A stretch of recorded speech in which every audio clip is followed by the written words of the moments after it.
WICE Foundation that I lead, a US-based public charity registered under Section 501c3 in the tax exemption from the IRS code. WICE work at the intersection of food system, health system, and environmental protection, translating science into policy and practical action. Our work rests on a simple premise that the system that maintains human health, the system that produces our food, and the system that governs our environment are not separate problems. They are one problem and they need to be tackled or solved together.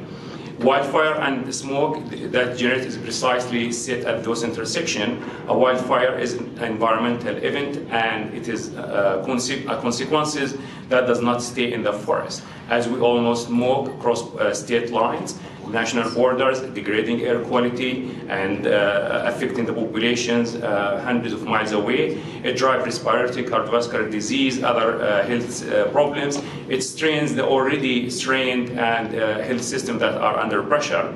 And it falls hardest communities with the fewest resources to protect themselves and undermine food security. If rural communities affecting rangeland, livestock, disrupt harvest and supply chains, and affect all of these systems that we're working on. That's why WICE is here and what we are doing to work together in order to move the discussion beyond technical approaches and why this is affecting health or how to prevent wildfire into policy actions that will support everyone of us who are working in these technical areas. Before I go further, I want to thank all the fire chiefs and the firefighters in this room and who they represent. You are the reason that many of us still think of this conversation as remain for us theoretical. Everyone run away from fire, you run toward it to stop it from getting to our houses or to where we live. So thank you for what you do and thank you for being here to share with us your knowledge and expertise. Some of this scope does not happen without committed partners, and I want to recognize and thank America the Beautiful Foundation, the sponsor for this event, whose support made today possible. Their commitment to protecting and restoring the landscape that defines this country is the foundation of which this gathering is built, and we are grateful for the partnership. I also want to thank each one of you for being here. You have come from fire services, research institutions, from federal agencies. Thank you for our colleague from USDA, Department of Forestry, frontline communities, organizations across all the fields. That conversation we have today is very important, and the evidence we will examine, and the commitment that we may come out from this room mean nothing without people can carry this forward. Finally, I want to thank the organizing committee. Without them, we will not be here today. Thank you, Stephanie, Luke, Ken, who is not here. If something goes wrong, we can blame Ken, and Zachary. Thank you so much for turning ideas into program, venue, and working agenda. The work that goes to convening summit like this, as we all know, is largely invisible by design and is considerable. We would not be here without you all. To get us on the way, I want to introduce John Lockhart from America the Beautiful Foundation, who will be speaking on the behalf of America the Beautiful Foundation. Mark? Sorry, Juan. Thanks, Ahmed.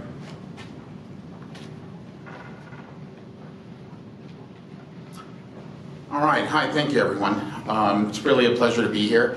It's nice seeing some familiar faces throughout my career. It's kind of cool watching us all advance. All right, now I'll actually do what I'm told to say. Thank you everyone joining us today, from land managers, public health, utilities and infrastructure, tribal governments and local communities and researchers, to our national, state and local partners. The breadth of this room is not just impressive, it's the reason this summit matters. Before we begin, I want to carry a message from Dr. Emily Weeks, who sends her apologies for not being able to be here today and asked me to share how much this gathering means to the America the Beautiful Foundation. The America the Beautiful Foundation exists to renew the beauty, strength, and promise of this country, restoring lands, waters, heritage sites, strengthen the resilience of the community who depend on them. We believe in the well-being of our land and our people rise and fall together. The belief is in the heart of our SAFE program. That's safeguarding American communities, forests, and ecosystems. SAFE protects the people and places we love from wildfire and its long shadow. And the work that begins with us today, Smoke and Health, lives at its very center, because protecting communities cannot stop at the fire line. The fire ends and the smoke travels on. Smoke drifts across counties, across states, across borders, settling into the lungs of families who never see a flame. A child hundreds of miles away from the nearest fire still breathes in the season. That is the truth we are here to face and to change. Our greatest strength has also been our greatest challenge. Our expertise lives in different worlds, with different worlds from the same sky. Even a word like resilience can mean a forest recovering, a grid staying lit, or a family making it through more smoke. Today we begin to truly speak to one another. So we stop talking past each other and start moving together. We have done it before. On the fireside, people from different organizations learn to stand together on the same ground and act as a team. That is what we are beginning now, for smoke and health, for the land and for the people who depend on it. By the time we leave Boise, let three things be true. That the shared language has begun to take root, so we hear one another clearly, that we see more honestly where we can do better together than stand alone, and that we leave with real next steps. Carrying the wisdom of this room into our October symposium, into lasting partnerships, and into the decisions each of you will make back home. Aldo Leopold wrote, "The health of the land and health of the people are not separate things." Nowhere is that truer than in the air we all breathe. Wildfires don't respect boundaries. Smoke respects them even less. So let us begin to do the opposite, who reach across every line that has kept us apart, name this challenge with courage, listen with humility, and begin to work that families across this country will feel and breathe in the season ahead. Thank you.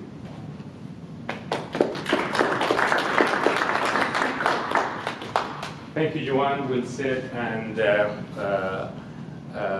yes, we want all to break the barriers between each other and to speak the same language or understand each other to acknowledge that important message.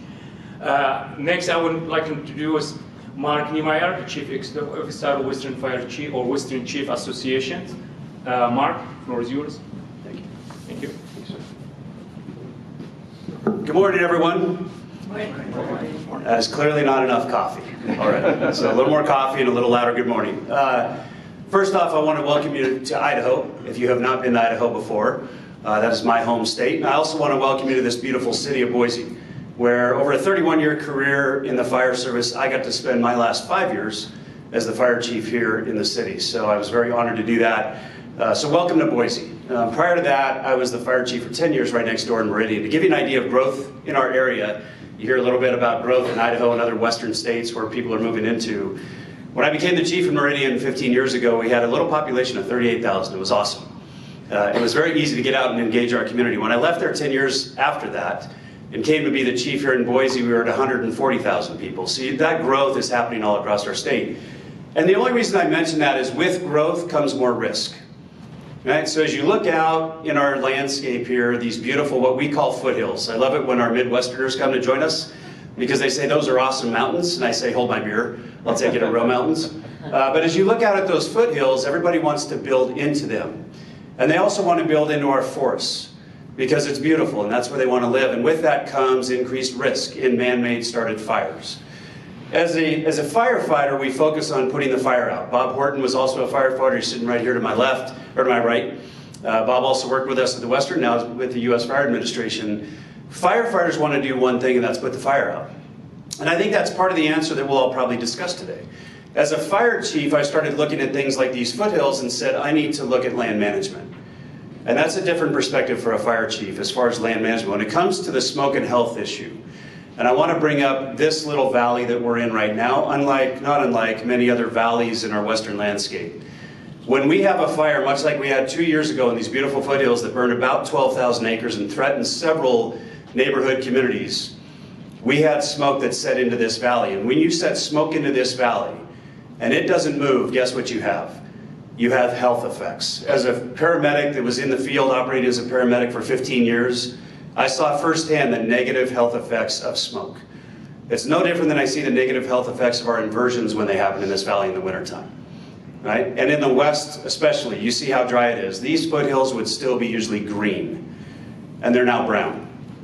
We are turning a lot sooner than we anticipated. We've already been fighting fire for about 3 weeks. The answer, though, to the problem is not just go put all the fires out quicker. That's part of the answer. I know that's currently the administration's answer. And that's not a political statement, that's just a statement. But the answer is also in land management. The answer is also how do we educate our communities better? How do we support our healthcare industry when we talk about the effects of smoke? So that's why I'm excited to have all of you here, to see the diversity of ideas. What I hope for this group, and we were just talking about this over coffee before we started, and I think many of you, as I kind of overheard conversations, you're running in the similar circles. A lot of meetings, a lot of topics, a lot of discussions. What I hope is that the outcome of this produces action. The Western Fire Chiefs were very proud to be a part of things. We are in partnership with America the Beautiful on a few other projects. Something should result in action. If we're all going to get together, what's the action that we're going to take coming out of that? I appreciated the comments earlier from John about this is part of the outcome that we want to see. Whether that's policy change or otherwise, how do we affect change and not just have another meeting where we talk about the issues? With that, look forward to seeing how the day goes and the engagement. I'll probably be in and out. I've got a couple webinars I need to host, but I will be here all day. Look forward to seeing and talking to all of you, and welcome to Boise and welcome to Idaho. Thank you.